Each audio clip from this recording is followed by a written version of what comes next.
Shalom, everyone. Good evening. Welcome to Chabad of Rechavia, and thank you very much for joining us. This is going to be a very special lecture and talk by Rabbi Laine, as I will, as you'll see in a moment. Firstly, I'd like to express my thanks to Raya and Mordechai for hosting this special lecture, and for Rabbi Levi Diamond for organizing and organizing the entire lecture. Now, I want to also take this opportunity to mention that we have every morning, we have learning Hasidus online, Sunday mornings with Rabbi Diamond, and Monday through Thursday with yours truly. And we're going to be starting tomorrow a new subject of Pirkei Avot, the ethics of our fathers, 9:30 to 10:30. So we look forward to seeing all of you. And of course, Friday mornings, Kabbalah Cafe. So we're looking forward to seeing as many of you as possible. The subject of Shalom Bayit is a very, very important one. And over here at Chabad of Rechavia, we try our best to try to put an emphasis on shalom, on peace, not only between spouses, but also between friends, people in the community, and so on and so forth. I've been looking forward to hearing Rabbi Laine, and Rabbi Laine is the head shliach of Panama. I'm not sure if Rabbi Laine remembers, but when I was in yeshiva in London almost 30 years ago, I was at his wedding. So it's a perfect opportunity to be able to hear about marriage in general and to be able to share his wisdom with Chabad of Rechavia in Yerushalayim and abroad.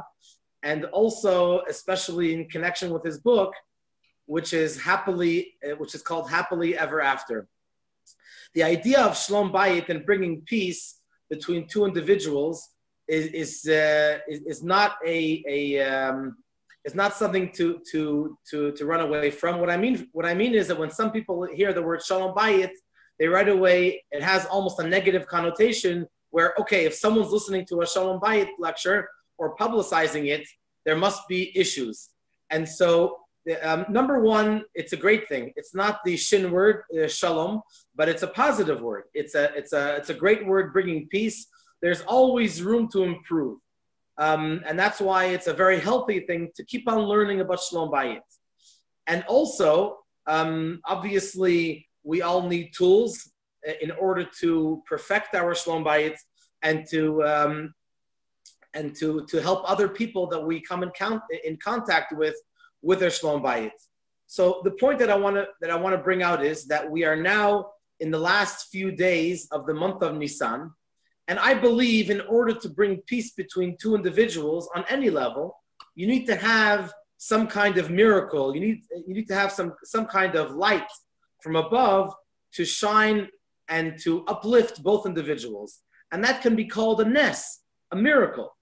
Nisan has two nuns in it, and the Talmud tells us that two nuns means they're double miracle. Nisin, nisim, naasulo. And so I think it's a perfect time as we're about to conclude Nisan. And Nisan is a holy month. We don't say the Tachanun. We have Pesach. We celebrate the inauguration of the Mishkan. All of a sudden, we jump into Iyar and into the regular day-to-day dealings that we have, and we want to stay in touch with the miracles, with the inspiration that we've had throughout the special Chag of Pesach. And so therefore, hopefully, Rabbi Laine will inspire us on how it's possible to tap into the miracle. We have a double miracle. Each spouse is a miracle. Everyone, each individual, which makes an effort to go beyond their natural instincts and to try to bring peace and to try to bring love between two individuals, I think it's a beautiful home which can be made from that. And that is the Nisan, the Nisen Nisim, the two miracles which can be brought out from within both individuals. Without any further ado, it is my pleasure and honor to introduce Rabbi Ari Laine, the head shliach of the Rebbe to Panama, and looking forward to hearing you. Rabbi Laine, bevakasha. Good evening. Thank you, Rabbi Goldberg, for the introduction. Rabbi Diamond for arranging it, the Meltz family. It's a pleasure to be able to talk to you, to the beautiful community in Rechavia, Yerushalayim. I remember very clearly, it was probably maybe 6 or 7 or 8 years ago. Correct. I'm not sure why, but I was walking by Rechavia and I saw this storefront. Actually, it was Gimel Tammuz. It was Gimel Tammuz. I remember that clearly. And Rabbi Goldberg was having classes 24 hours, and his dedication and his spirit, it was very inspiring. Then all of a sudden I see him, he had an event recently for 1,000 people. Or was that inaugurating the shul, I believe it was. It was a decade event with Rabbi Jacobson. With Jacobson, and then the Zoomathon, forget the telethon, now a Zoomathon. He became a producer. I mean, it's unbelievable how these Chabad rabbis go to yeshiva and they become producers, they become accountants, they become lawyers and psychologists. It's unbelievable. And some of them even write books on marriage. So, I'm very excited to share with you some of ideas. What I'm going to tell you today, please don't try at home. No, I'm just kidding. You can try that. They say you shouldn't say jokes about marriage. The women don't think they're funny. The men don't think they're jokes. So I'm not sure if people like to laugh in Jerusalem. It's a very serious country, especially now after the elections, which we're not going to talk about. That would be a very bad idea. It's not going to bring any shalom to my talk. You know, one of my favorite jokes on marriage, I since about over a year, I can't even tell it anymore, but I'm going to share with you anyways. The joke is the couple that's not getting along, they're fighting all the time. They go to the rabbi tells the husband, I see you're just so stressed out. All you need to do is run every day 10 kilometers and call me in a week. A week goes by. The rabbi gets a call. Who is it? Moshe. Moshe tells Rabbi, I have to thank you. You saved my marriage. Everything is great. He goes, so quickly? How is it possible? 1 week. He goes, Rabbi, I'm 70 kilometers away from my house. So basically, you know, we in Panama, we were locked down for 6 months. So that joke really couldn't even go well. So we didn't know where to run. So actually, I usually like to say more jokes, but this looks like a very boring crowd. I can't even see your face. I'm just kidding. That's fine. Thank you. At least putting these emojis. And Rabbi Goldberg is very kind. I remember once I asked my children said, you know, Tati, Abba, you know why the people in synagogue laugh at your jokes? They're just kind to you. It's the guy tells the woman tells the rabbi, I don't know what to do. My husband just doesn't know how to say jokes. So the rabbi said, what's the problem? She says, he says them anyways. Okay, so let's talk a little bit serious. My objective tonight is, and don't get scared away, my objective tonight is to convince you that marriage cannot work, okay? That is really my objective. I wrote a book, and some of you might want to ask, why did you write the book? And the answer is, I never thought of writing a book. I just, over many years, since in Panama, people come to the rabbi before they go to the therapist. So when I was 24, I came to Panama. My wife was 19, and people are asking me questions about marriage. They were married 15 or 20 years, and I had no clue what to tell them. So I realized quickly that people are going to want my advice, seek my advice on relationships, so I better find out a little bit about it. And that's why I started reading up all the Jewish books that I can find on marriage. And eventually I developed some ideas. I gave a talk in my shul, and my president, who was a very, very smart man, said, you know, you should write a book. It wasn't even my furthest dreams, but eventually I took up his advice, and over 7 years I wrote the book, and it came out, and that's why the book is here. So I'm going to share with you basically my experience. As you know, I'm not a therapist, but I heard recently some a very important author. He wrote sold a couple of million books. It's called His Needs, Her Needs, and he said he's a therapist, and he tried to use the therapy, and it wasn't working. And he went to a special course on marriage therapy, and it wasn't working. So eventually he just decided to try his own luck, and he started speaking and interviewing people. He came up with his own idea that eventually he feels worked. And I'm not saying that therapists aren't good, and I send a lot of my members to therapists. I believe in therapy, but sometimes an outsider can find a perspective that others don't see. And that's my niche tonight, to show you a perspective that I believe will help every marriage. regardless if you're recently married or you're married for many, many years.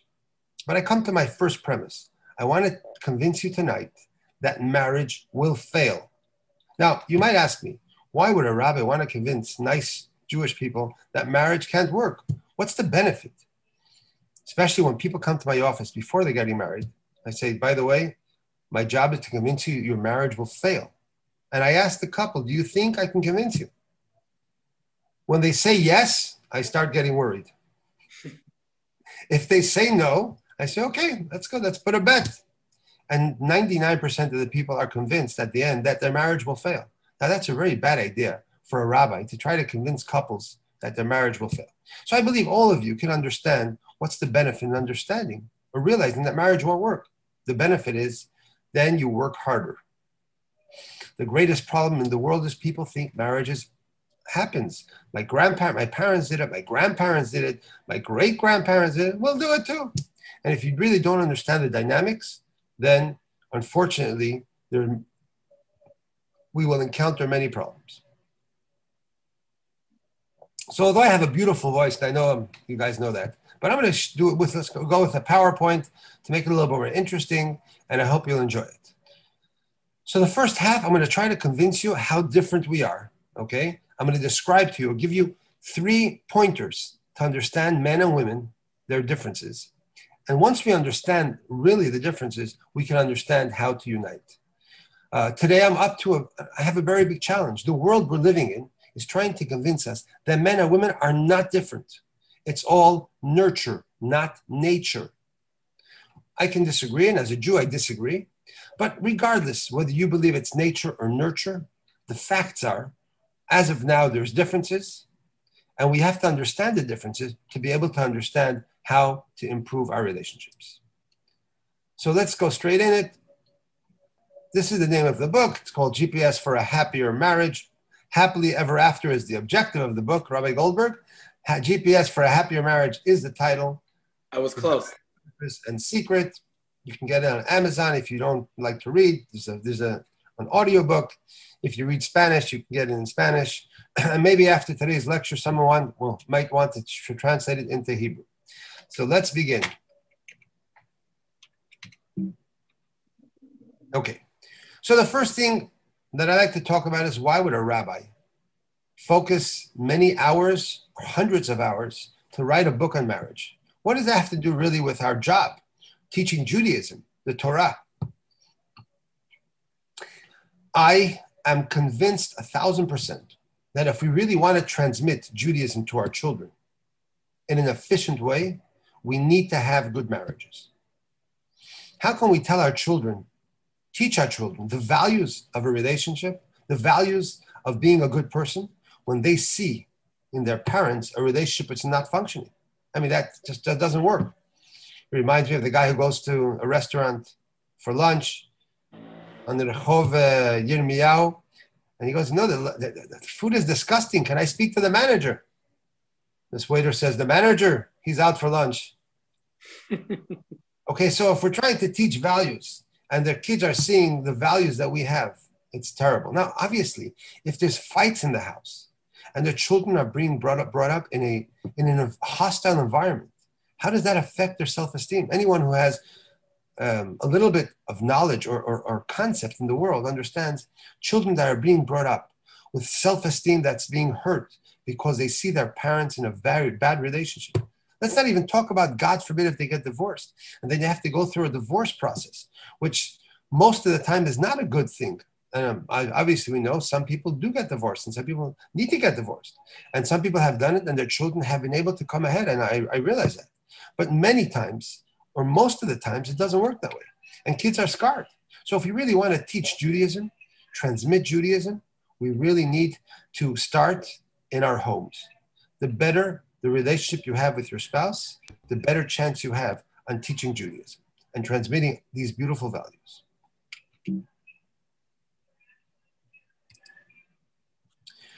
So you probably know, I'm not sure the statistics in Israel, around the world, the statistics of divorce is very high, over 50% in the developed world, what they say.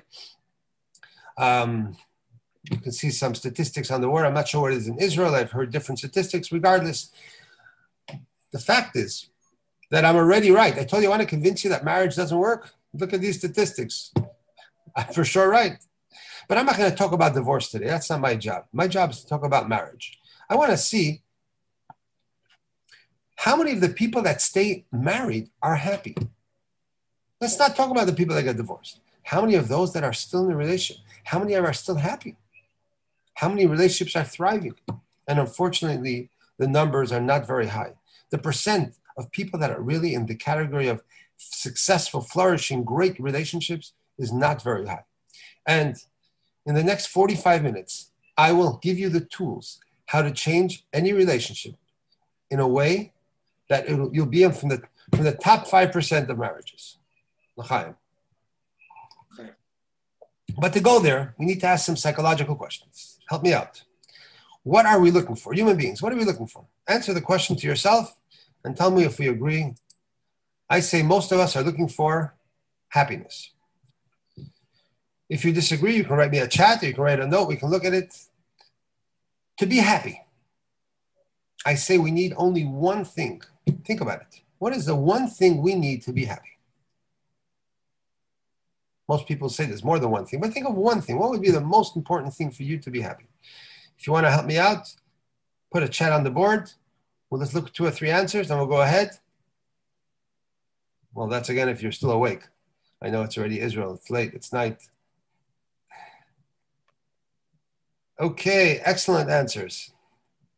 Do we have any answers? Let's go. The answer is a healthy self-esteem. For our happiness depends on our self-esteem. If we are happy with ourselves, what we're doing with our objectives and goals, where we are in our life, that will bring you happiness, correct? Today we know,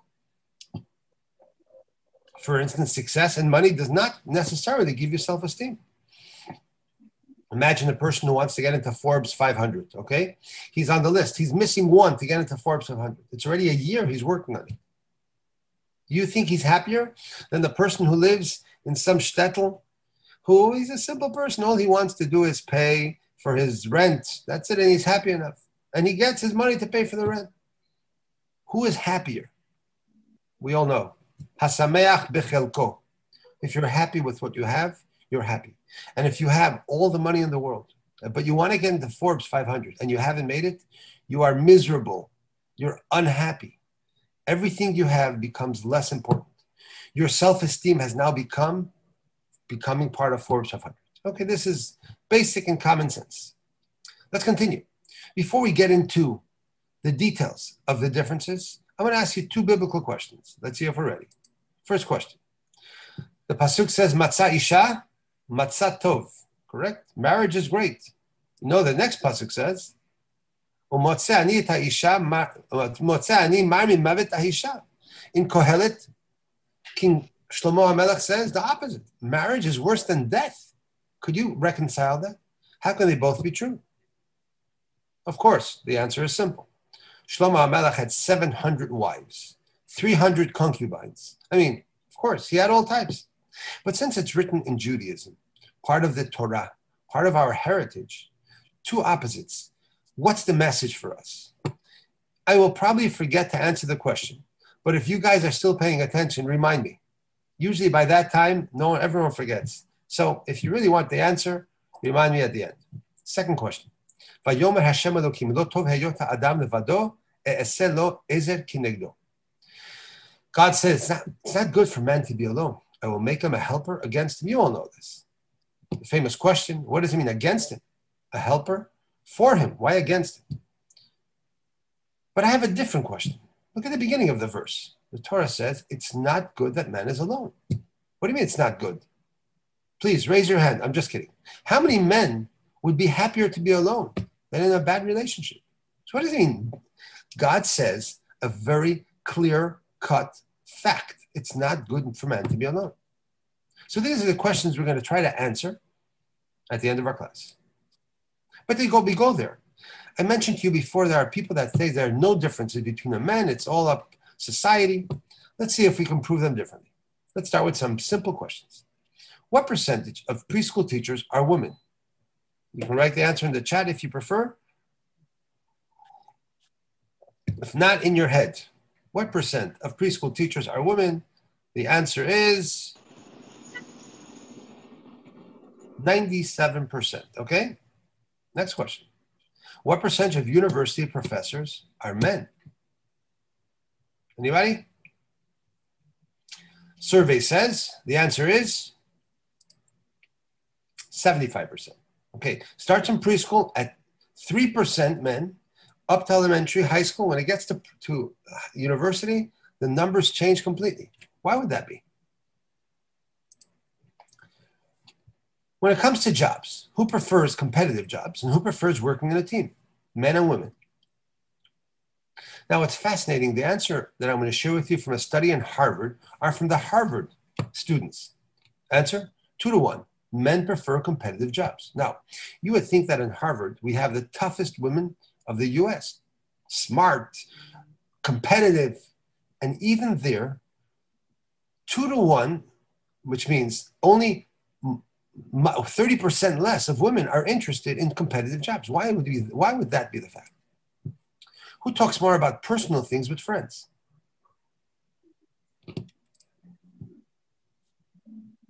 Okay, everyone knows the answer to that question. Men don't even know what personal things are. Let's continue. What would a woman do to lift her spirits? What would a man do to lift his spirits? You had a bad day.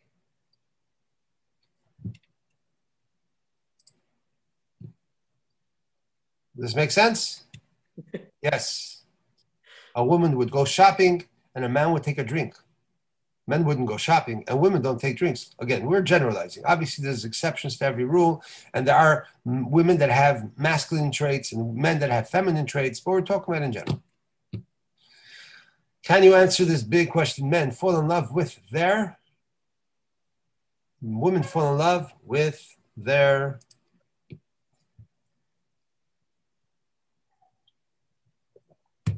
that's correct. Men fall in love with their eyes. Women fall in love with their ears or their hearts. Again, what a huge difference for the people that are so similar. And 2 or 3 more questions. Which spouse gives a higher rating to the marriage? When spouses speak to their friends, okay, husbands speak to the men, speak to their friends, and women to their friends, who thinks their marriage is better? I think you also know the answer. Overall, men definitely think they have a better relationship than their wives give to the same marriage. This woman tells her friend, when my husband says he has a good marriage, I question, to who is he married? Okay, when it comes to sports, who's more into sports? So the facts are, statistics are, men are 40% of the greatest fanatics are men. 10% of women are fanatics. So that will give you a good concept. So to move ahead, now that we have brought out different examples of men and women, I'm going to try to narrow it down to 3 things. I'm going to say men look for 3 things and the women look for 3 different things for their self-esteem. Can you guess what it is? This, I will wait for some of your answers. Men look for 3 things with the letter P. Women look for 3 things with the letter A. Okay? I'm looking at the chats now. Very good. Did you read my book? Not sure who you are. Marina Esther. Looks like you read my book. Good. So it's a good answer. Men look for the 3 P's. One is power. Okay. Can you give me another P? Actually, we'll just go right into it. Men look for power. Good. Anyone else? A P that men look for their self-esteem. You can write, it's in English or Spanish. Perfection. No, we're not into perfection, sorry. Another P. Give me another P, guys, or women. A P that men look for their self-esteem. You have 3 more seconds for me to give you the second answer. The second P men look for is prestige. Pride, very good. 2 of you. Pride and prestige. They're first cousins if they're not brothers. Power, prestige, and one final P. Come on, you all know it. You think it's a different letter, but it's really a P. 4, 3, 2, and very good. The third P is pleasure. Men look for prestige, power, and pleasure. Make sense? Does any of you want to know I didn't write money? Well, obviously it's not with a P. No, but there's more simple answer. Men look for money. Do you think guys, men look for money? Actually, in Spanish, money is plata. So where P works also. But the truth is, men do not look for money. Money can buy you something. What does money get you? Do you know what it gets you? Prestige, power, and pleasure. Very good. So that's why we don't look for money. We look for these three things. Again, if you don't fit exactly into this figure, that's fine. These are a generalization which will help us understand the point. Are you ready? Are the women ready for the challenge? I say women look for three things with the letter A. Can you put it out? A.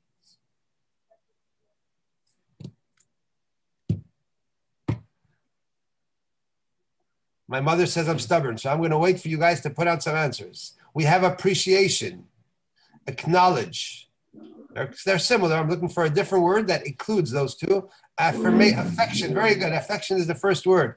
Affection includes affirmation, acknowledgments, appreciation. It's all part of affection. Affection is the big one. Women look for affection. Very good. In English, we would call that love. But again, love is an L. So really, affection is the same idea. In Espanol, decimos amor. Okay? So, affection, great. A second, advice. Women look for advice. Depends from who. But okay, that's good. A second A, a woman looks for. Give you a hint. The second A, the women think they can buy it. What can you buy for your self-esteem? And the women get it in the mall of Rechavia. Is there a mall in Rechavia? I don't know. I don't think so. No. You have to go to Ben Yehuda.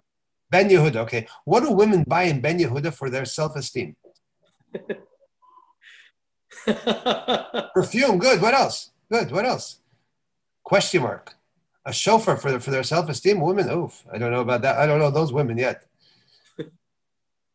So good. What else do women buy? They buy perfume, they buy clothes, they buy shoes, they buy accessories, they buy bags. All that helps which A? Come on, which A? All those things are part of their good appearance. Okay. So far, so good. And the third A, I'm not going to badger you with. I'm going to give it to you. The third A is actually a sense of accomplishment. Okay. In the olden days, a woman's sense of accomplishment was her family. She got married, she had kids. That was her greatest joy. Today, women also look for jobs, especially in Israel. You have no choice. Most people have to work. Both need to be breadwinners, but overall, jobs, hobbies, not just family. But yes, sense of accomplishment. Are we there? Do we agree? If you guys agree with me, my talk can be over. Because you can tell me why is it that marriage cannot function. But before you answer that question, while you think about it, we're going to give you 3 more examples to show the great differences between men and women. The first question is, what do men like to do after dinner? And what do women prefer to do after dinner? What do you think the answer is? One word. Women prefer to,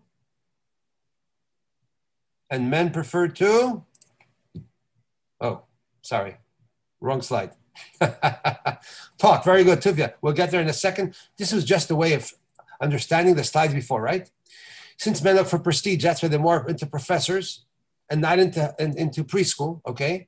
They're into sports, into drinks, pleasure. Women are into affection. That's why they talk. Their personal things more. Affection, that's why they're more into their appearance and beauty, okay? That was just a way of understanding how the prestige, power, and pleasure works into the differences that we saw before. Now, are we good? Clear? So, differences. After dinner, men prefer to watch TV. Women prefer to talk. Does that make sense? If you're a religious person, you don't have a TV, there's many other things that we do. Maybe you might study, you might learn, you might do some other hobby. But this is a general difference. Why do men prefer to watch TV and women prefer to talk? Can you answer the question? If you understood the P's and the A's, you can answer the question. What are men looking for when they're watching TV? Which P? Very good. They're looking for pleasure. Excellent. And what are women looking for when they want to talk? They're looking for affection. Now, let's have a small conversation. The wife tells her husband after dinner, hey, let's talk. What does the husband say? Talk. We spoke already. She goes, what do you, when? He goes, you don't remember at dinner? You asked me how was my day, and I told you, okay, Baruch Hashem. I asked you how was your day, and you started telling me you didn't sleep so well. When you got up, the groceries hadn't shown up, the kids were crying, your boss was upset with you, and you told me whatever. You spoke for 10 minutes.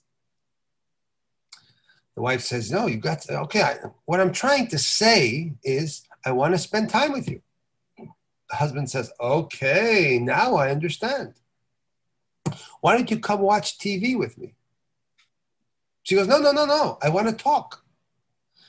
So he goes, listen, you're going in circles. You said you wanted to talk. I explained to you that we spoke, right? You said you want to spend time with me. I invite you to watch TV, and then you say you want to talk. And then you say that I'm the problem. I mean, it's just, you just don't make any sense. Now, how does that woman feel? But besides how she feels, what's the problem here? The problem is that for a woman, talking is affection. Affection is her self-esteem. But he doesn't need the same thing. He's looking for his self-esteem, correct?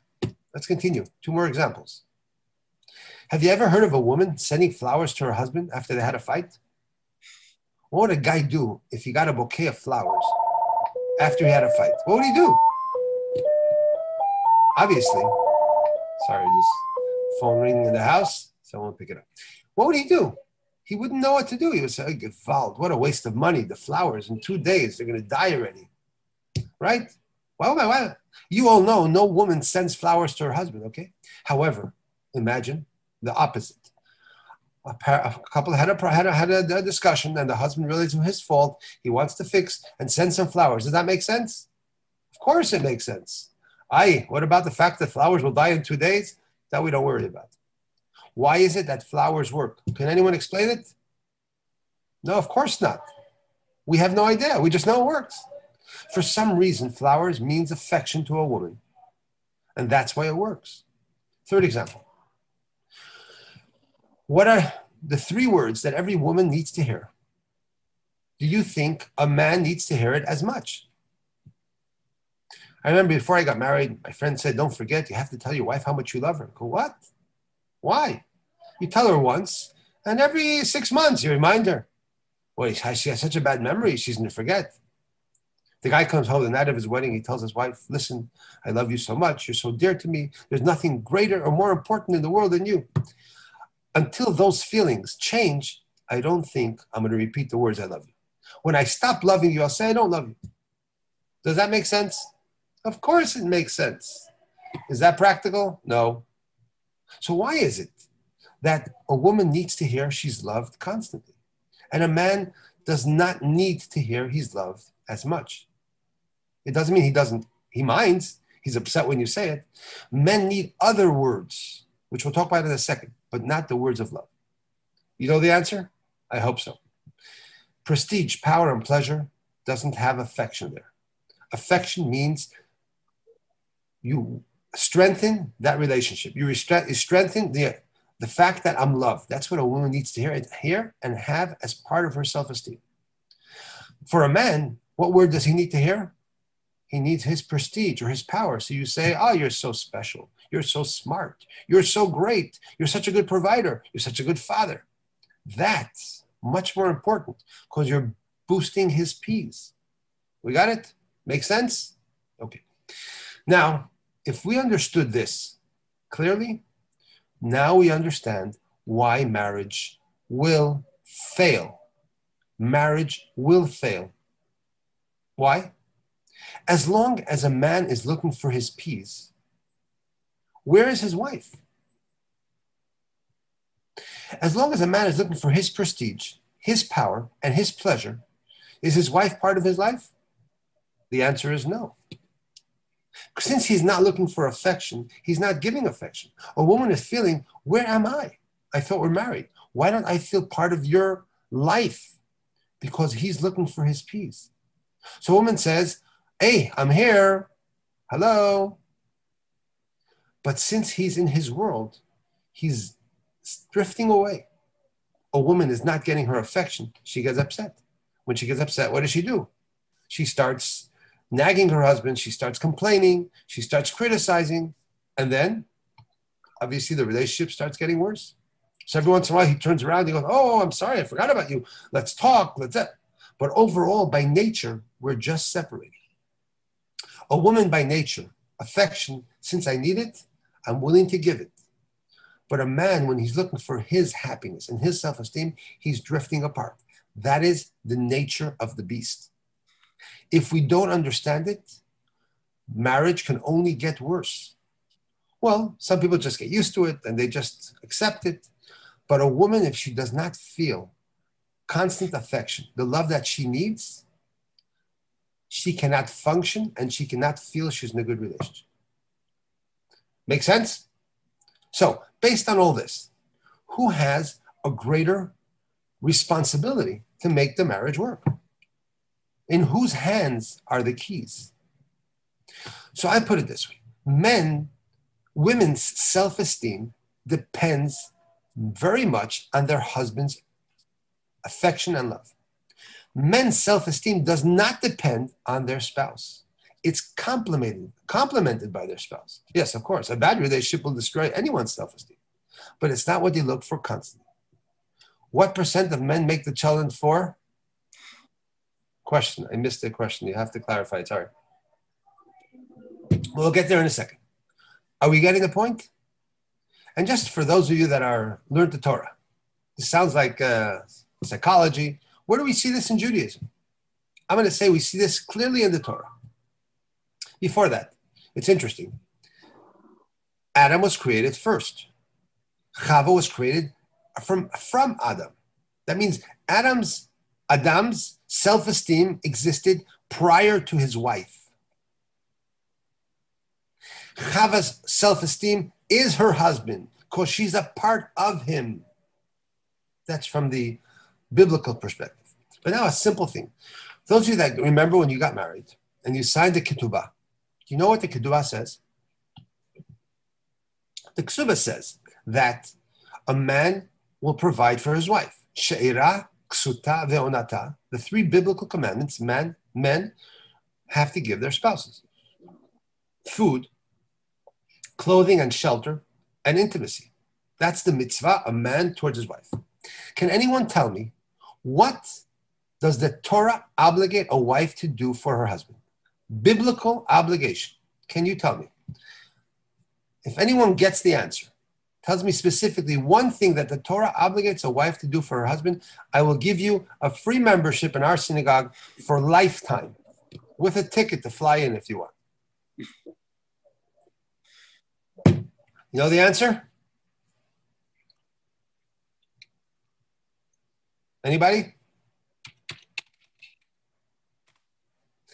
The answer is nothing, okay? Nothing. There is not one biblical commandment from a wife to her husband.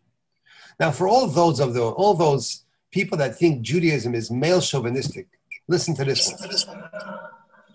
God tells men what we need to do and does not tell women what they need to do. Does this make any sense?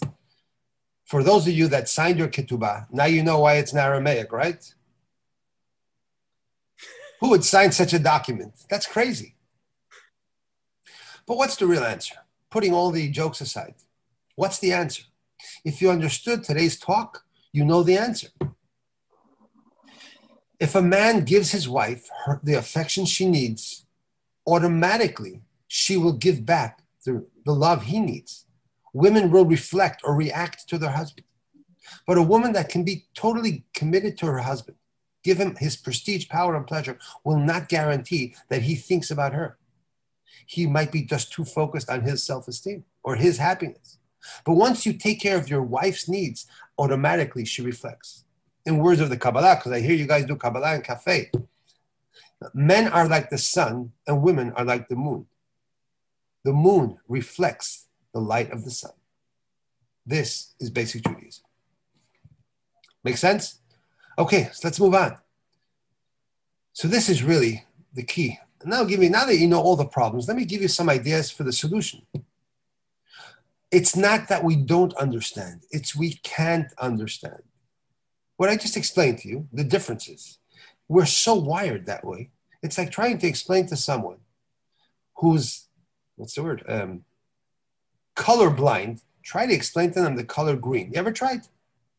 If you're colorblind and you cannot see the color green, how would someone explain it to you? Well, it's not black, it's not blue, it's not purple. What is it? That's what marriage is. Marriage is basically, we go into a relationship, we project what we feel in our spouse, they project their life in us, and we just can't get it, we can't figure it out. We're just too different. For marriage to work, will only work if you understand, if you're a man, and understand, think about the A's that your wife needs.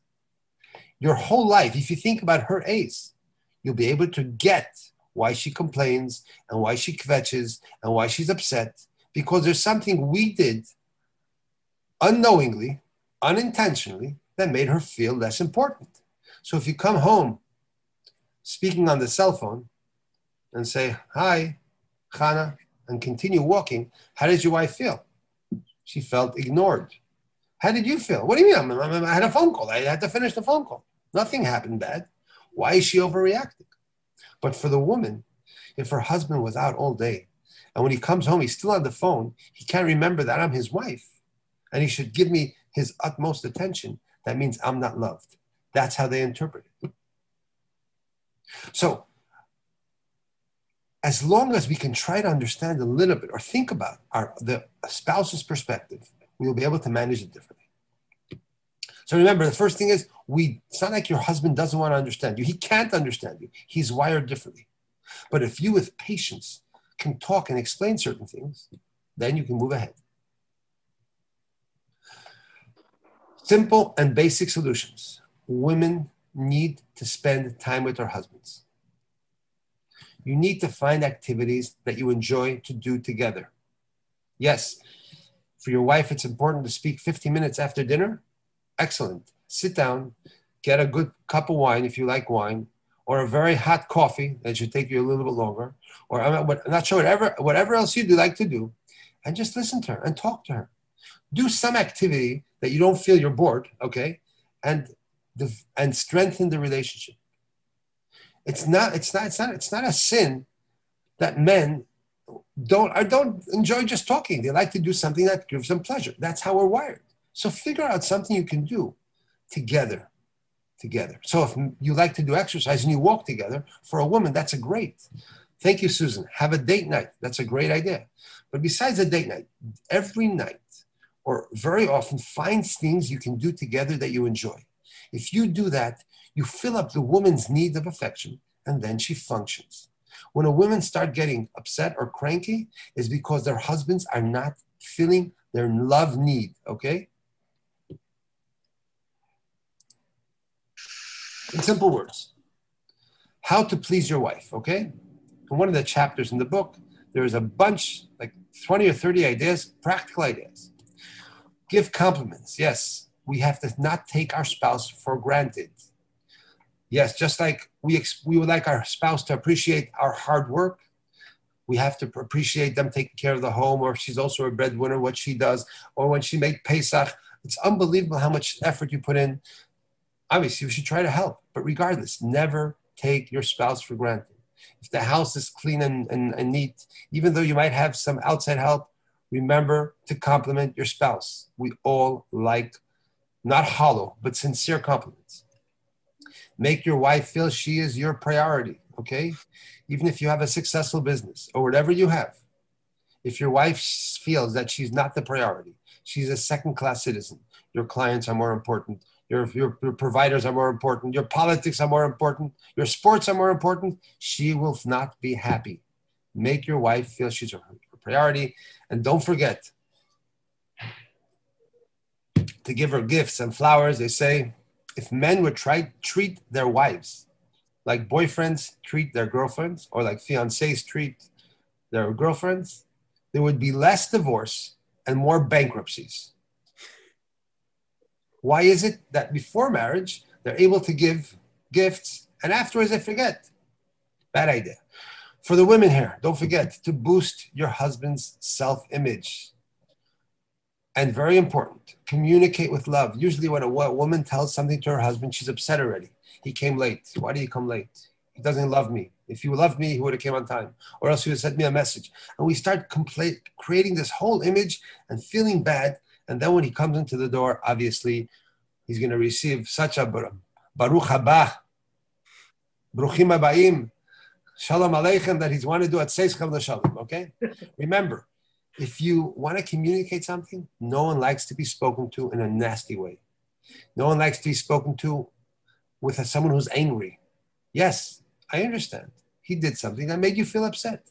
It's not intentional. They don't do things intentional, trust me. They just have a different wire. You need to communicate with love. That is a very, very key element. Once again, we see this in the Torah. I pointed out before about the mitzvot. It also says the first year of marriage, a man has to make his wife happy. It doesn't say a woman has to make her husband happy. It's automatic. The Torah says, Naki yeh lebeito. He didn't have to go to war. Be in your home. According to Jewish law, the first year, spending time with your spouse. Very clearly biblical. As you mentioned before, the mitzvah of men towards their wives. I'd like to conclude, before I receive your questions, with the new P's and A's, okay? If you want a relationship to work, you need to have a new set of P's and A's. Instead of thinking about your prestige, power, and pleasure, we need to remember, the first P for men is remember to please your spouse. If you're out to please your spouse, when you got married, you thought about what I can do to make my spouse happy, my wife, you'll have a better marriage. 2, very, very important, especially if you follow Judaism and you're a little bit observant. The whole essence of Judaism, the purpose of the creation is to make us better people, to make us more humble, like Moshe Rabbeinu. God give the Torah on Har Sinai, the lowest mountain, teaching us humility. The essence of Judaism is to make us more humble. There is no better place in the world than in marriage. Until we got married, our parents stopped telling us what to do because we weren't listening. Without marriage, we would be selfish to the core. Marriage is not about becoming more selfish. It's on the contrary, about teaching us how to shiur, how to give in, how to compromise, how to forgive, how to swallow our pride. If you do this, you can have a good marriage. If you not willing to do this, marriage will not work. Second P, part of our purpose in creation is to be able to learn how to minimize our ego, and marriage is the perfect place to do it. And finally, the third P for the men, remember, we always think about world peace. Creating peace in our home is the vessel, the keli, for all the greatest blessings. Lo matzah hakadosh baruch hu kli machzik bracha liYisrael ela hashalom. Peace is the greatest possibility for all the blessings in your home and in the world. And for the women that are listening to me, remember, new set of A's. We need to articulate. Many women have a problem to tell their husbands what they need. They expect them to guess. You didn't realize already 3 days I'm upset or 4 days I'm angry. No, men are clueless many times. Articulate. Say it once and a second time and a third time in one nice way and a second. Yes, changing habits are very different. No expectations, and no, your husbands do not and cannot read your mind. The second A, remember to accept. Accept that we're different. Accept that they're wired different. Accept them how they are, and then try to help them understand your needs. And the third A is affirm. Affirm means affirm their qualities, affirm their greatness. And like we said before, women need to feel love. Men need to feel that their wives boost their ego. Those are the 3 P's and the 3 A's. And eventually, with all this, we will merit the third Bet HaMikdash, as we know that through the peace in our homes and peace in the world, Mashiach will come, Ahavat Chinam, and this is definitely a good way to start at our homes. So before I finish, just end off with this final thought. Really, I recommend, besides the fact that it's my book, it's a very good book. It's very basic. It'll help any relationship if you read it and obviously apply it. And let me end off with this before we open up for questions. Marriage is when man and woman decide to become one. The trouble begins when they're deciding which one. Thank you very much.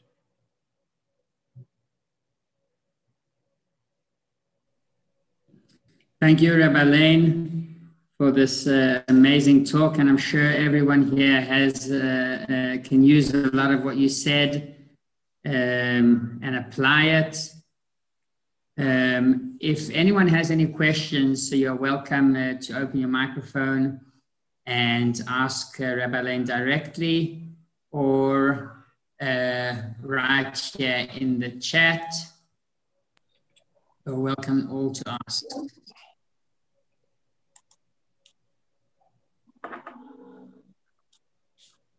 Any questions?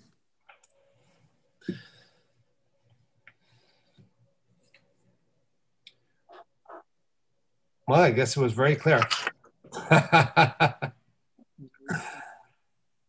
If you don't have any questions, you can put out your complaints. If you disagree with me, you can also tell me. That's fine.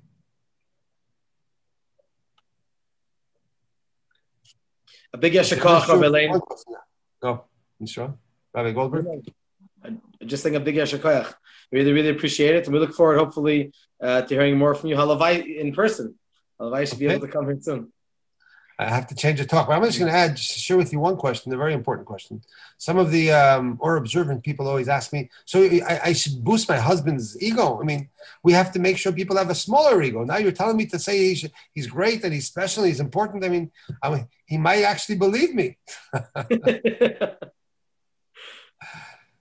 So I'll share with you a very cute story. There was a rabbi, his name was Rabbi Mendel Futterfass, a great chassid. Some boy once came to the yeshiva. He was in charge of the yeshiva in Kfar Chabad, and there was no space in the dormitory, so he stayed in his home for a couple of days. At dinner, Rabbi Futterfass served him, and the kid, he ate his portion. He says, "You have some more." He put some chicken on. Have some more. He put some meat on. Have some more vegetables. Okay. The boy was nice. He ate. The next day on the way to the yeshiva, Rabbi Futterfass tells the boy, "By the way, you should know, Hasidim are taught we're not supposed to eat too much. You're not supposed to indulge. You're supposed to control your appetite." So the boy's thinking, well, last night you're shoving the food down my throat, and now he's telling me I shouldn't eat so much. Okay. The next night he'll come home, he won't eat so much. The next night again, the rabbi says, "Oh, you have fish. Take another portion and have some more potatoes and have some more vegetables." Okay, he starts eating. Yeah. Okay. The next day going to the yeshiva again, the guy starts telling him, rebuking him. What's going on? You have to control your appetite. Anyways, the boy says, "Rabbi, I don't understand. You decide. Either you're going to rebuke me or you're going to give me the food. You can't do both." He says this, "When you're in my home, I'm your host. My mitzvah is to take care of my guest. And my job is to give you food. When we're walking to the yeshiva, I'm your teacher. I have to instruct you. A wife's job is not to be the teacher of the husband. Her job is to boost his ego. Okay, that's your job. Just like a husband is supposed to take care of his wife's needs, a wife is supposed to take care of her husband's needs. That he has to be humble and selfless. Let him speak to God and let him speak to his rabbi and let him figure it out. Okay? But that's not the job of the wife. Guaranteed. Okay, I have a couple of questions here. Someone says, you feel like reading the book. I visit the Chabad bookstore in Mea Shearim to grab a copy at my earliest convenience. I don't think it's a Mea Shearim, so that's not going to work, but maybe you should suggest to them to buy a box. That's a good idea. But I wish you good luck. You can get it on Amazon. Someone asked me, what is self-image? Physical presentation. Yes. When we talk about your appearance, we're talking about the physical presentation. Correct. That is one of a woman's needs. Actually, it's in the Torah also. When it says that a man should not wear women's clothes or a woman should not wear men's garments, our commentators explain men were connected to strength. A woman was not allowed to wear armor. And a man was not allowed to beautify himself because appearance was a woman thing, okay? As you know, we live in a world that the borders have changed a little bit, but that was the general concept. Thank you. That is the, someone just posted the Amazon connection. Like I said, if anyone wants a audiobook, it's also available. I wish you all a great night. Wishing you blessings to all of our brothers and sisters of Yerushalayim. Avira, the Eretz Yisrael Machkin, they say the land of Israel, its ear makes you smarter. We have to now use the value of the intelligence. Yerushalayim, Yirat Shalem, a perfect connection to Hashem. We all hope to meet you soon. Very soon. Coming of Mashiach in our days. Amen. Yeshua Koach. Lots of atzlacha to you and your shlichus. Thank you. You're welcome.